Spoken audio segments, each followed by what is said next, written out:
Gravando novamente, então, né? Aparece para vocês, né? Parece. O problema tá assim, ó, pessoal. Existe bastante áreas com araucária? Existe. A Annelise está entrando. Só que são fragmentos. O que são fragmentos? Existe uma pequena floresta aqui e uma outra pequena floresta aqui. Estão a 2 quilômetros de distância. Porém, a polinização da araucária, ela ocorre mais ou menos só até 1 quilômetro. Acima de 1 quilômetro, não vai a polinização. Então, uma polinização cruzada aqui, desse talhão com esse, não ocorre. Existe problema nisso?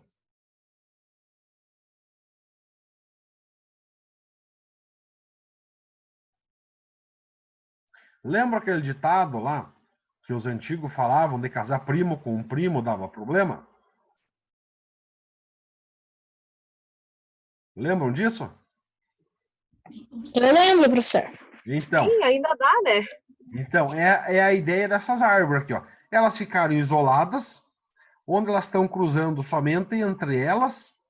Aqui ocorre o que é chamado de erosão genética. O que seria essa erosão genética? Cada vez mais eles vão estar, vamos dizer assim, ó, o grau de parentesco entre eles vai estar muito próximo. Então, eles vão estar muito suscetíveis vamos dizer assim, a entrar em extinção. Por quê?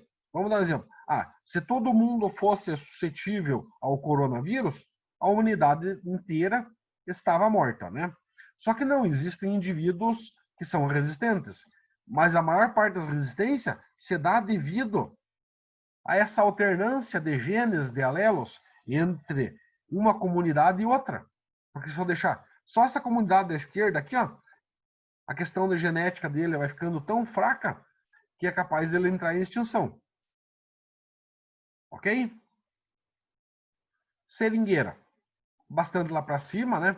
Questão do norte.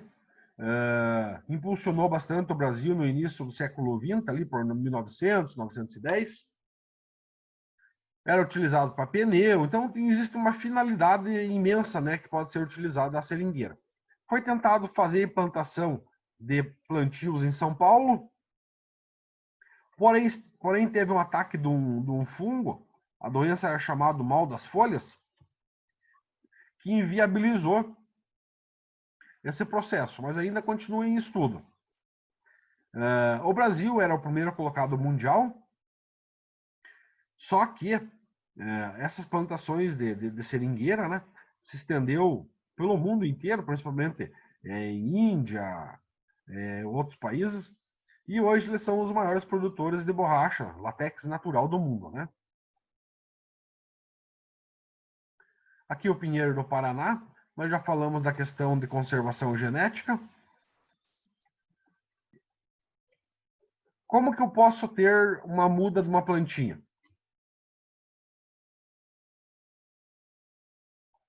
Através da semente. Alisson, o aipim, se dá de que forma? Você tem que plantar assim, pedaço da planta, tipo do caule, assim, né? Colocar na terra. Opa, eu fiz um risco feio ali. Você pega um pedaço da rama e planta. Isso ali nada mais é do que uma multiplicação, né, de DNA, de células, vai ser uma propagação vegetativa. Então, na questão da araucária, eles também estão tentando trabalhar essa questão de produzir em laboratório, não necessitar mais da semente, como é feito com o eucalipto. Consegue tirar uma cepazinha de uma planta mãe, né, escolhida a dedo, né, com as características que eu quero, e propagar isso em viveiro. Erva mate. Como que vocês veem a erva mate na nossa região?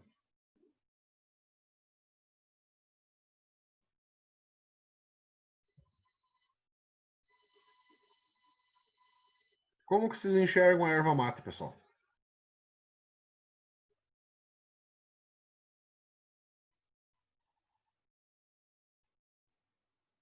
A erva mate, ela já foi denominada ouro verde. Tanto que tem até erva com esse nome, né?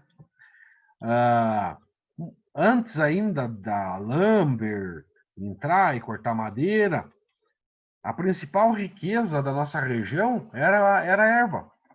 Era levada daqui para Curitiba e tal. Tinha carreiros. Depois teve 2 vapores, né, no Rio Negro. Carregava isso, subia até a cidade de Rio Negro. Isso já mais tarde, né? Daí já tinha ferrovia, levava para Curitiba. Então, uma grande parte do desenvolvimento da nossa região provém da erva mate. Ela ainda continua. Como já falamos, porém eles continuam fazendo da mesma forma há 200 anos. Eles não se reinventam, não criam novos produtos. Pegam isso aqui, sapecam e fazem chimarrão. A Coca-Cola já está reinventando novos produtos. Ok?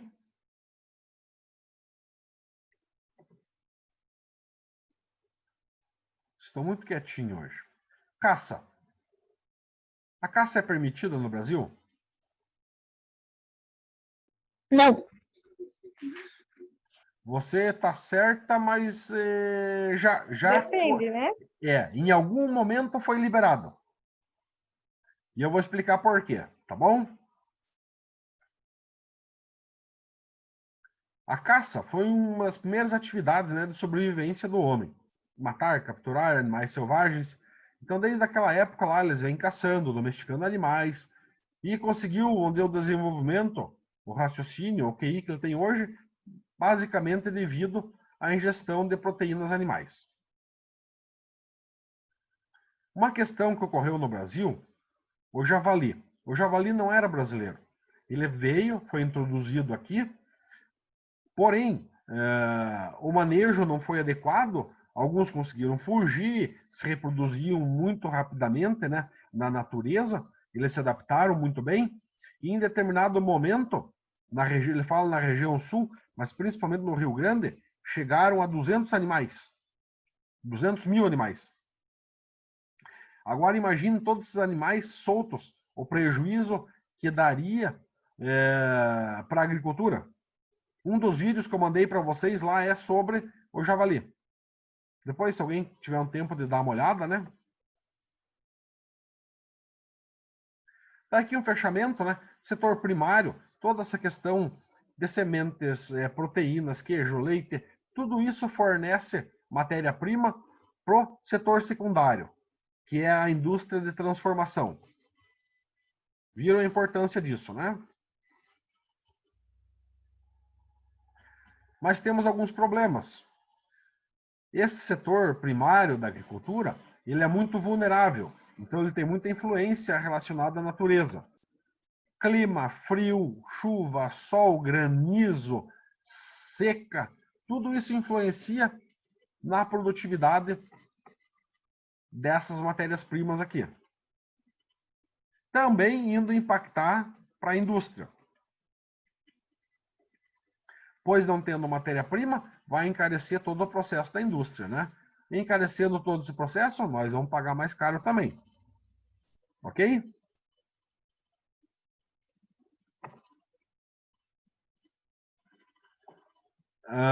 Aqui talvez o Alisson brigue comigo, mas muitos economistas, num primeiro momento, para um país se desenvolver, ele vai ter que ser um país agrário, com certeza. Mas só que o Brasil faz 500 anos que está no sistema agrário. Então, ele tinha que pegar, que nem eu já falei isso para vocês, mas agora não é eu que estou falando. A produção e exportação de matérias-primas não geram muita riqueza. Gera, mas não muita. Para os países, para os países com economias baseadas nesse setor. Pois estes produtos não possuem valor agregado. Isso nós já comentamos lá atrás. Por exemplo, produtos industrializados. Então, eu tenho que pegar esse meu material do setor primário e agregar valor nele. Industrializar. Mas o que nós fazemos? Nós pegamos e vendemos eles assim como está.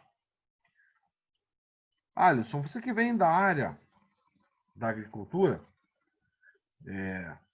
eu sou totalmente aberto a opiniões, né? Essa é a opinião como eu vi, como eu estudei, como eu vi da parte da economia. Se tiver algum outro ponto de vista e quiser colaborar, pode ficar totalmente à vontade. Nossa, eu acho que concordo com a sua, né? O certo seria agregar valor, né? Esses produtos. Sim, e a produtividade no Brasil, na soja, você pode me corrigir, me dar os valores mais certos do que eu, é uma das maiores do mundo, né? Eu acho que só perde para os Estados Unidos agora, mas também está quase passando já também. Mas a questão da produtividade brasileira é muito alta. O problema é que nós não fazemos isso aqui, ó. Não agregamos valor. Aí que está o problema. Deixa eu ver aqui, bem ligeirinho, se eu consigo encontrar aqui.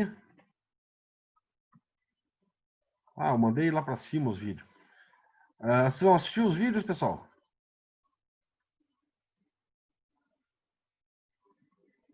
Eu consegui assistir 2 só. Qual que você assistiu?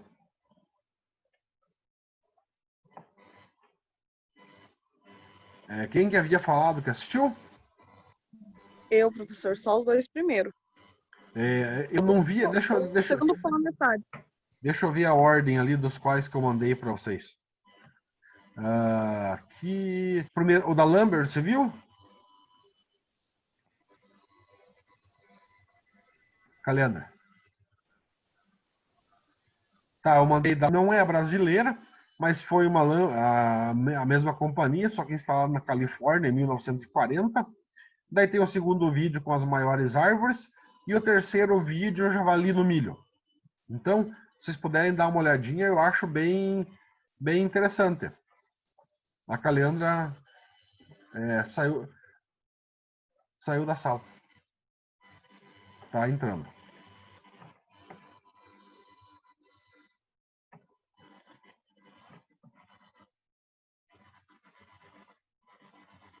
Oi, Calendra.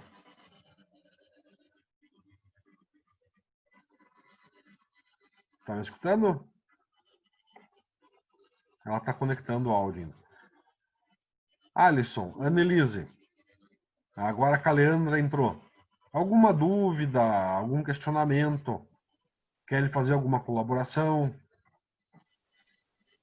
Não, da minha parte não. Pode repetir, professor? Que não, professor. Oi? Pode repetir que eu não consegui, eu perdi. O fechamento ele estava falando dos vídeos, né? Que um era da Lumber, mas era da Lumber instalado na Califórnia. O outro era das maiores árvores do mundo. Nós estávamos falando do setor florestal, né? E o último era dos javalis que ocorreram no milho lá. Então, num cantinho lá saiu uma porção de javali. Então, daí eu deixei a palavra, né? Eu deixei aberto. Se vocês quiserem fazer alguma colaboração, alguma pergunta, alguma sugestão. Ou tá tudo certinho? Tudo tranquilo, professor. Eu vou dar uma olhada nos vídeos novamente depois para visualizar mais um pouco, né? Sim. Concretar a aula. Pessoal, nas outras aulas está entrando só vocês? Ou está entrando mais gente? Na verdade, teve aula com o professor Luciano, teve aula que ficou. Normalmente, eu, o Alisson e a Annelise. Meu, pouca gente. Parece que é só nós que estamos fazendo curso. Viu? Eu vou fazer assim, ó. Eu vou tirar um print e vou mandar para o Serginho. Eu vou dizer, ó, Serginho, dá uma conferida lá que tá entrando pouca gente nas aulas. Isso aí, professor. Porque Até porque todas as aulas é eu, Annelise e Alisson. Sim. Viu, professor? Eu acho assim que até porque não é justo, né? Eles respondem a chamada como nós que estamos assistindo também. Aí é uma questão da secretaria, do pedagógico. Eles planejaram assim, né? Se eu fosse planejar, seria como aula presencial. O aluno que assistiu a aula ganhava nota, ganhava a presença.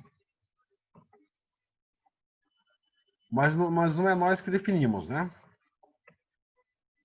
Mas eu já tirei o print, já mandei para ele. E vou dizer, ó, Serginho, eu não me lembro bem certinho na última aula, vou ter que ver no vídeo lá, quem que estava na aula. Deixa eu ver aqui. Pessoal, então, alguma dúvida, alguma sugestão? Não, professor, tudo certinho. Só queria fazer uma pergunta para o professor, mas fora esse sobre o relatório. Lembra Sim. o relatório que o professor pediu? Sim. O professor recebeu o meu lá? Deixa eu conferir aqui, ó. Caleandra e Anelise enviaram. Ah, então tá bom. Obrigado, professor. Alisson enviou, Alisson? Ah, esses alunos, tá vendo só? Esses alunos é exemplo. Só que eu não corrigi. A aluna nota 10. Só que eu não corrigi ainda, pessoal. E o professor, ela querendo 10? Viu? Eu vou falar. Né? Ô, Olha, professor, viu? professor? Pode falar. Eu e a Caleandra somos alunas nota 10. Já entreguei, mas estamos sossegados. Sim, perfeito. Eu vou falar uma brincadeira com um professor meu falou uma vez. Ele falava assim, ó. Eu vou mostrar. 10 só para aquele cara que tá lá em cima. Verdade. 9 para mim, que ele era o professor. Daí ele apontou para o pessoal assim, para vocês no máximo 8. Pode ser, tá louco do bom, Tá professor. ótimo, tá Não, ótimo. não, mas isso é só uma brincadeira.